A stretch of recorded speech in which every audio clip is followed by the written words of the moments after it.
Welcome back to Sparks of Joy Studio.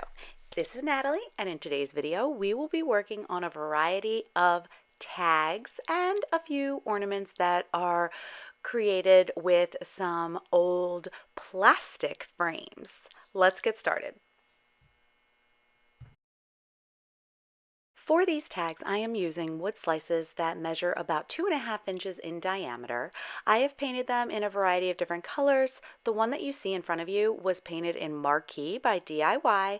It has now dried very thoroughly, and I am now working on stamping a reindeer onto this wood slice. I'm using the IOD white ink, and what you saw me doing right there was trying to spread the ink that I just put into the ink pad for today's project.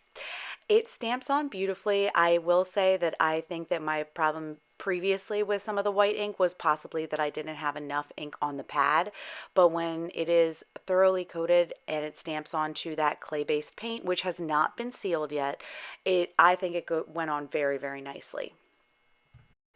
This IOD stamp is one of the past releases, I don't know if it was 2022 or 2023, of the stamp set called Cozy. The second set of wood slices have been painted in a white paint. I believe it was Picket Fence by Fusion. And I am stamping on one of the newest IOD stamp releases, the Frosty, I think it's Frosty. It's Frosty the Snowman. All of them are snowmen.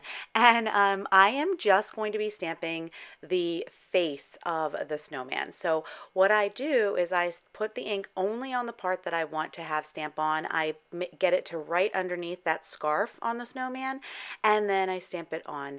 I will tell you that I didn't realize when I first started this project that I was not using IOD's black ink. It ended up being a StazOn ink in the color Timber, which is like a brown. I actually really ended up loving the vintagey vibe that it gave. So I was not disappointed and ended up stamping all of the stamps in this ink color.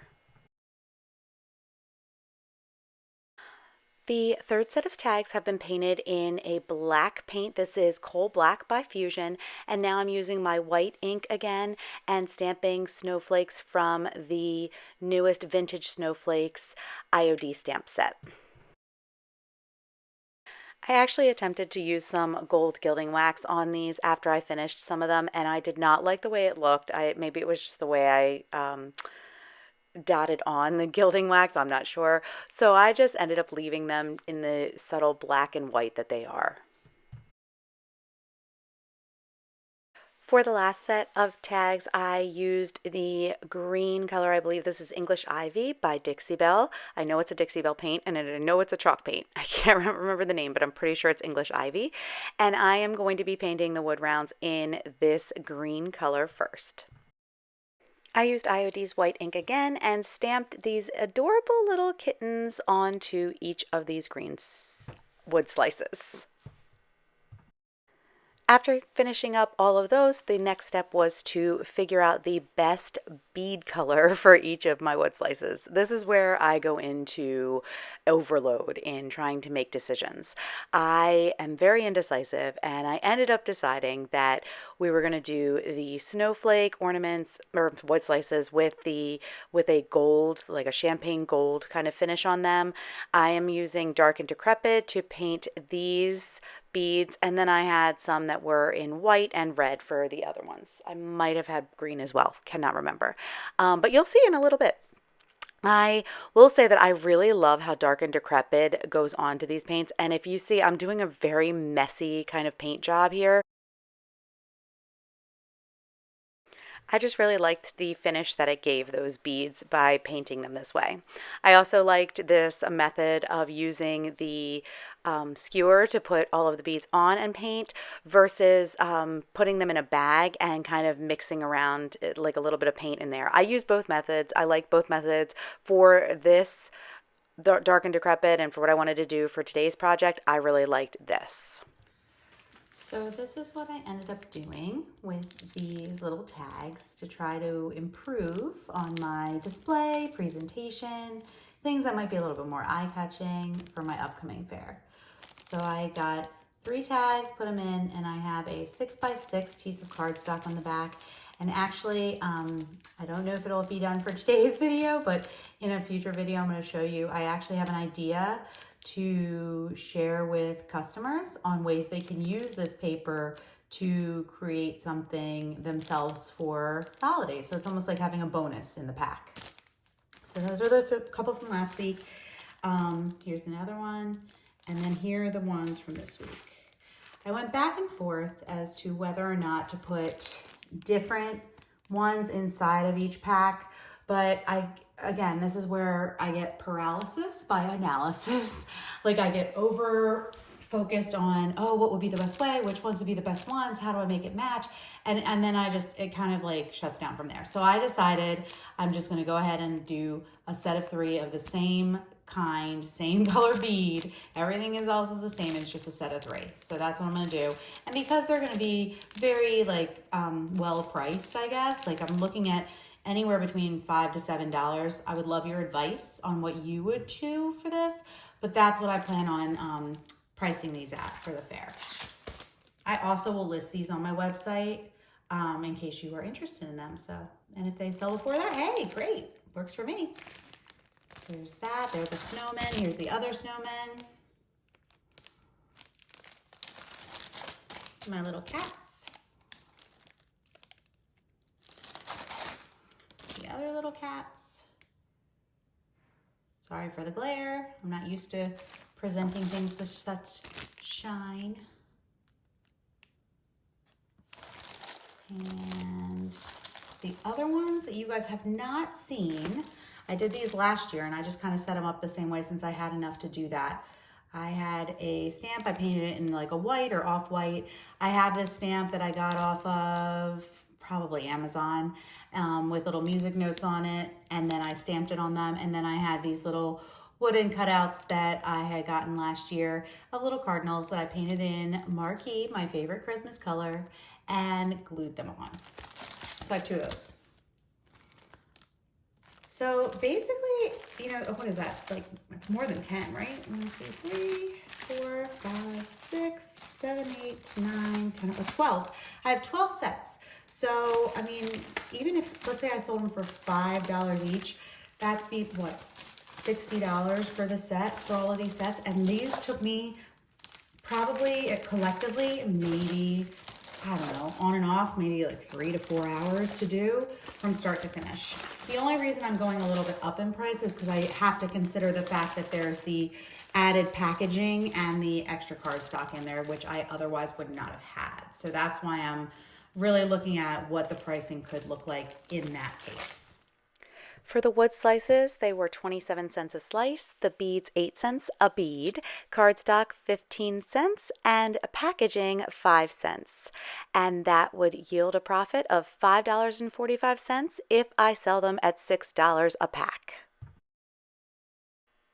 For our second and final project today, you can consider today's video maybe a crafting snack because I only have the 2, but I wanted to share these with you because I do have a bigger video coming this weekend. So in this video, in this part of the video, I have these little plastic frames that my mother-in-law actually gave me. They belonged to her mother, and when they were cleaning out her parents' house to prepare it to sell, she gave me an entire box of these frames. So I am taking out all of the ones that are round and gold plastic, and I'm popping out of the frames. Some of them still have like that plastic what is it? Almost like what the glass cover would be on the front of the frame. Many of them do not. So that is something else I have to keep in mind when I'm figuring out what I'm going to do with them. But I think the first step in this is I'm going to be painting all of them with this off-white paint. It is a mix between the Endless Shore by Dixie Belle and Crinoline by DIY. I just mixed together whatever I had left, and I'm trying to use it up. I have these papers that I purchased off of Amazon last year around this time, and I thought they were absolutely perfect for these frames. The thing I love about these papers is for $12.99 you get all of these sheets. I will put exactly how many it is in the next part of this video, but it allows you to DIY a variety of different things because you get the exact same pictures in multiple sizes. A full page, which these pages I believe are 5 by 8. You get 2 to a page, you get 4 to a page, and then I believe 8 to a page is the largest they come. But it is so many different vintagey style Santas. All of these photos are with Santa, and he's doing different things, different like kind of action photos. Some are just like stills, like as what you would expect a photo to look like if somebody was smiling at the camera. So it just thinking about that kitschy Christmas vibe that's like really big right now, I thought this would work out very well for these frames.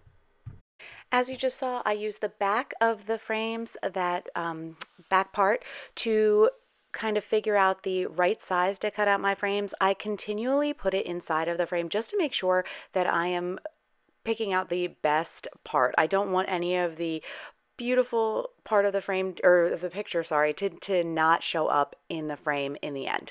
So after I do that, I do have some cardboard that I can use to cut out for some of the frames that do not have that front cover.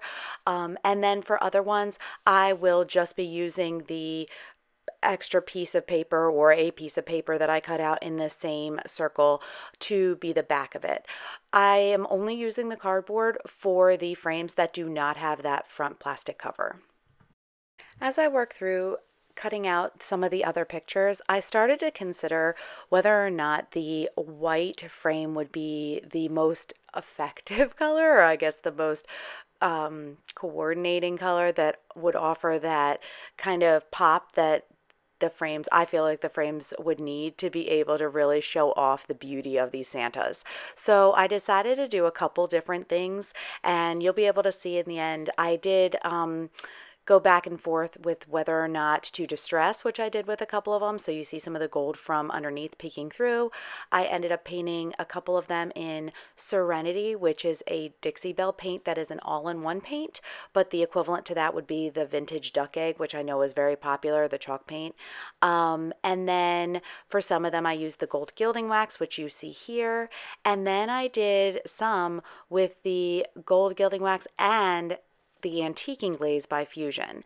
So they're all styled up a little bit differently. I only did, I think, 6 or 7 of them, and I have another several that I am waiting to do because I would love your feedback on what you feel you thought would be, or you thought was the best option, or if you think the variety is a good idea. So please comment below and let me know.